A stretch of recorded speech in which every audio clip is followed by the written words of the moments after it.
माओ ने कहा था राजनीतिक सत्ता बंदूक की नली से निकलती, लेकिन ये चीन नहीं है, ये महात्मा गांधी का भारत है जहां सत्याग्रह से आजादी मिलती है। ये लोकतांत्रिक देश भारत है जहां जनता का वोट प्रधान से लेकर प्रधानमंत्री तक का चुनाव करता है। लेकिन फिर उत्तर प्रदेश में लोकतंत्र को बदनाम करने वाली चुनावी हिंसा आज क्यों हुई? आज की दस्तक में मैं श्वेता सिंह आपका स्वागत करती हूं। 8 महीने बाद विधानसभा चुनावों के लिए तैयार उत्तर प्रदेश के 75 जिलों में आज ब्लॉक प्रमुख के इलेक्शन की नामांकन प्रक्रिया शुरू हुई, जिसमें 15 से ज्यादा जिलों में गोली चलने, बम चलने, मारपीट होने, अपहरण के प्रयास, विरोधी के नामांकन पर्चे को छीनने, पत्रकारों पर हमले की हिंसक घटनाएं सामने आई। आरोप है पुलिस अधिकतर जगहों पर कार्रवाई कम करती दिखी, मूक दर्शक बनी अधिक नजर आई। चुनाव में हिंसा की घटनाओं को बढ़ावा मिलना जनता के लोकतंत्र पर भरोसे को कमजोर करता है। इसीलिए आज हमने सबसे पहले इसी मुद्दे पर दस्तक देना जरूरी समझा है।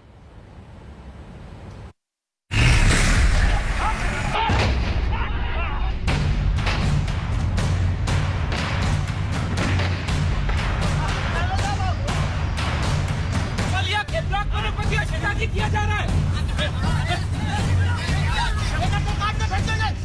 जबरदस्ती करी तो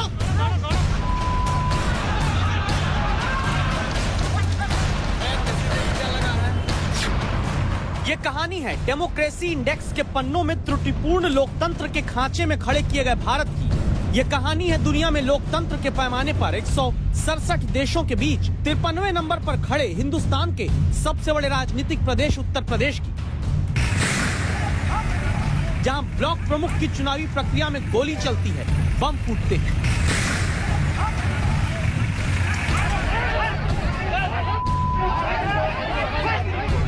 एब्सोल्यूट पावर यानी वर्चस्व का ऐसा इलेक्शन उत्तर प्रदेश में ब्लॉक प्रमुखी का हो रहा है, जहां सीतापुर में पुलिस की मौजूदगी में दो पक्ष के समर्थकों के बीच पहले झड़प होती है, फिर पहले गोली चलने की आवाज आती है।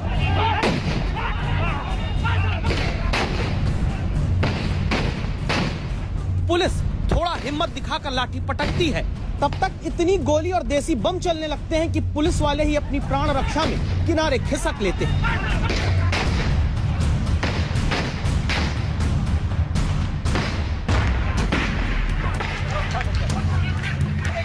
गोली चल रही। ये तस्वीरें भी देखिए, जहां नामांकन स्थल के पास ही ब्लॉक प्रमुख के चुनाव में सीतापुर में बम फूट रहे हैं।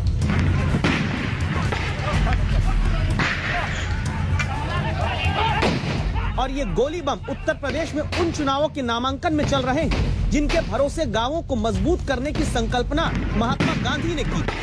और ऐसा एक नहीं, कई जिलों में होता है जहां गुंडागर्दी के सामने उत्तर प्रदेश की पुलिस तमाशबीन नजर आती है। यूपी के फतेहपुर का ये वीडियो सबूत है, जहां आरोप है कि बीजेपी के समर्थक विरोधी उम्मीदवार के प्रस्तावक को पुलिस के सामने ही खींचकर बाहर ले जाना चाहते हैं। पुलिस खड़ी है, विरोधी समर्थक को छुड़वाती है, लेकिन खींचने वाले को ऐसे जाने देती है जैसे उसे गुंडई की छूट थी।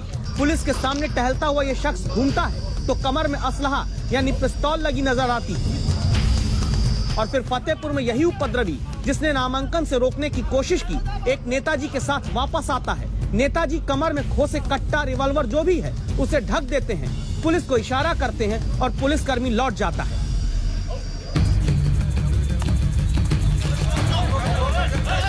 लखीमपुर के पलिया ब्लॉक में कांग्रेस के प्रत्याशी और प्रस्तावक को तो पुलिस की ठीक नाक के नीचे से आरोप है कि बीजेपी के समर्थक खींच कर ले जाने लगते हैं। देखिए भाजपा के राज में क्या हो रहा है, ये देखिए ब्लॉक प्रमुख प्रत्याशी को, ब्लॉक प्रमुख प्रत्याशी को बलिया के ब्लॉक प्रमुख प्रत्याशी शादी किया जा रहा है। ये देखिए, ये देखिए, ये देखिए, ये देखिए, ये देखिए। पुलिस इसके बाद लाठी फटकारती है, दौड़ाती है, लेकिन किसी को पकड़ती नहीं। उपद्रव करने वाले भाग जाते हैं। संभव है कि आप सोचें कि ये कौन सा चुनाव है, तो आगे बढ़ें उससे पहले जान लीजिए। देखिए प्रस्तावक, देखिए कांग्रेस के प्रत्याशी, कांग्रेस के प्रत्याशी।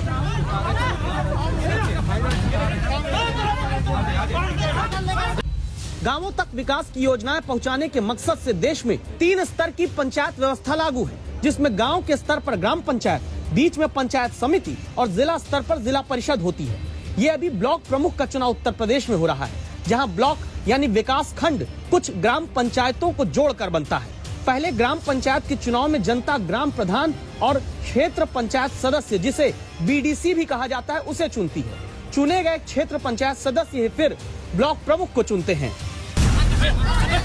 उसी ब्लॉक प्रमुखी के चुनाव में लखीमपुर के एक दूसरे विकास खंड में देखिए, समाजवादी पार्टी के उम्मीदवार के नामांकन में प्रस्तावक महिला के कपड़े तक विरोधी खींचने लगते हैं। इससे ज्यादा शर्मनाक और क्या हो सकता है।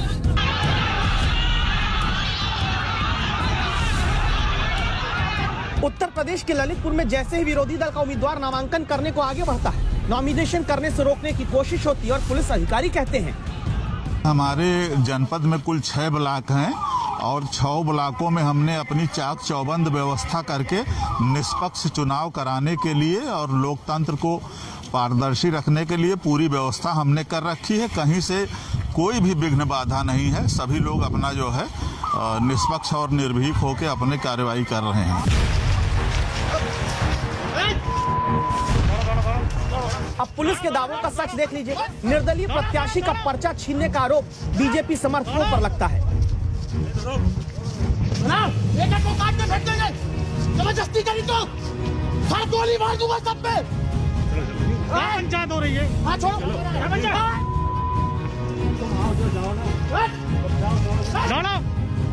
झांसी में ब्लॉक प्रमुख के चुनाव में समाजवादी पार्टी और बीजेपी के समर्थकों के बीच पत्थर चलने लगे तो हालत ये हो गई कि ऐसे महिला प्रत्याशी को समर्थक सुरक्षा घेरे में ले जाकर नामांकन भराने जाते दिखे।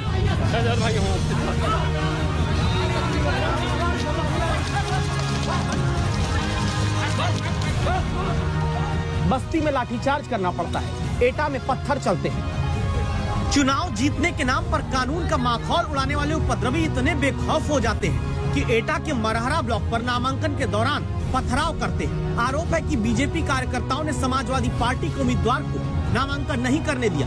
दोनों पक्ष भिड़ गए। पुलिस के सामने पत्थरबाजी होती है। आज तक संवाददाता जख्मी हो जाते हैं। तो सवाल उठता है कि ये छूट किसने दी है और कैसे दी गई है। और गोरखपुर में बीजेपी प्रत्याशी की कार पर हमला करने का आरोप समाजवादी समर्थकों पर लगता है। ईटा इतना बड़ा इसी गाड़ी में बैठी हुई थी और ईटा गाड़ी में फेंक रहे थे, पैर पे सीधे ईटा लगा है। समर्थकों को अगवा करने, पर्चा फाड़ने, गोली चलाकर रोकने, बम चलाकर दौड़ाने, प्रतिद्वंदी को नामांकन करने से रोकने की इन्हीं तस्वीरों के बीच उत्तर प्रदेश में होता ब्लॉक प्रमुख का चुनाव ये सवाल पूछने को मजबूर करता है कि निर्वाचन आयोग कहां है? पुलिस के हाथों दिखाया जाने वाला कानून का इकबाल कहां है? निष्पक्ष चुनाव की गारंटी कहां है? और कहां है लोकतंत्र पर जनता को भरोसा देने वाले?